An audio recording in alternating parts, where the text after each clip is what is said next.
Hello అండి, ఈరోజు మనము హెల్తీ జొన్న జావను ఎలా తయారు చేసుకోవాలో చూద్దాం.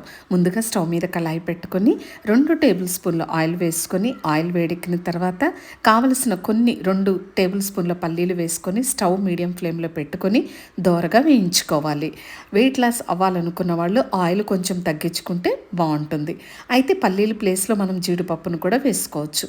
తర్వాత ఒక స్పూన్ ఆవాలు, జీలకర్ర వేసుకొని ఆవాలు చిటపటలాడిన తర్వాత ఒక పచ్చిమిర్చి, ఒక పెద్ద ఉల్లిపాయను కట్ చేసి వాటిని పొడి పొడిగా విడివిడిగా మనము వేసుకుంటే చాలా మంచిది, బాగుంటుంది. అలాగే కొన్ని క్యారెట్ ముక్కలు కూడా వేసుకోవాలి.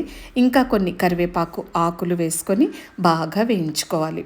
ఉల్లిపాయలు కొంచెం ట్రాన్స్పరెంట్ అయ్యే వరకు, కొంచెం మగ్గే వరకు మనం వేయించుకోవాలన్నమాట. ఇంకా మనకేమైనా నచ్చిన కూరగాయలు, మనకు అందుబాటులో ఉన్న కూరగాయలు వేసుకోవచ్చు.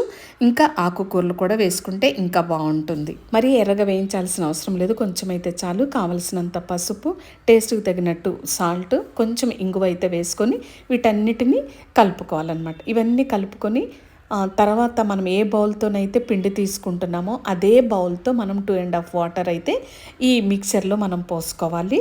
ఈ మిక్సర్లో ఈ నీళ్ళన్నీ బాగా మరిగే వరకు ఈలోపు మనం ఏం చేయాలంటే వీటన్నిటిని ఒకసారి కలియపెట్టి మూత పెట్టేసుకొని, ఈలోపు మనము అదే కప్పుతో మనము ఒక పావు కప్పు పౌడర్ తీసుకొని ఒక బౌల్లో నీళ్లు మెల్లమెల్లగా స్లోగా వీటన్నిటిని కలుపుకుంటూ ఉండాలి. అంటే ఉండలేమి లేకోకుండా కొంచెం కొంచెం వాటర్ వేసుకొని ఈ పిండి అంతా కలిసేటట్టు చూసుకోవాలి. ఇంకా అవసరమైతే కొంచెం నీళ్ళు ఎక్కువ పోసుకోవాలి. మనకు తెలుస్తుందన్నమాట కన్సిస్టెన్సీ ఎంత ఉందని. అయితే ఇదంతా రెడీ చేసుకున్న తర్వాత ఇక్కడ స్టవ్ మీద నీళ్లు మరిగినాయో లేదో చూసుకున్నాక, ఎప్పుడైతే ఆ తాలింపు అనేది నీళ్లతో మరుగుతూ ఉంటుందో అప్పుడు మనము ఏదైతే మనం రెడీ చేసి పెట్టుకున్నామో పోసే ముందు ఇంకొకసారి స్పూన్తో కలిపి దీనిలో వేసేసుకోవాలన్నమాట. అంటే ఉండలు కట్టుకోకుండా ఈజీగా ఉంటుంది. స్టవ్ మాత్రం సిమ్లోనే పెట్టుకొని మెల్లగా అటు ఇటు మనము గరిటెతో తిప్పుకుంటూ ఉండాలి. ఇలా తిప్పకపోతే ఏమవుతుందంటే ఉండలు కట్టుకుంటుంది. అందుకని స్లోగా మనం తిప్పుతూ కాసేపు ఉడికించుకోవాలన్నమాట. జొన్నపిండి కదండి, కాసేపు ఉడికితే చాలా బాగుంటుంది. కొంచెం చిక్కబడే వరకు ఉడికించుకోవాలి. ఫ్లేమ్ అయితే మీడియంలో పెట్టేసుకోవాలి. జొన్నపిండితో చేసే ఈ జావ చాలా టేస్టీగా ఉంటుంది, చాలా హెల్తీగా. ఏంటంటే డయాబెటిక్ ఉన్న వాళ్ళకి కూడా చాలా మంచిదండి.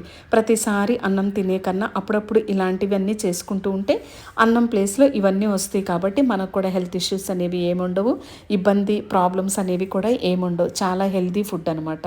సన్నగా తరిగిన కొంచెం పచ్చి కొబ్బరి కూడా వేసుకోవచ్చు. అలాగే సన్నగా తరిగిన కొత్తిమీర కూడా వేసుకొని వీటన్నిటిని మనము కలుపుకోవాలన్నమాట. చూసారా, ఇంత కన్సిస్టెన్సీ వచ్చే వరకు మనం ఉంచుకుంటే చాలు.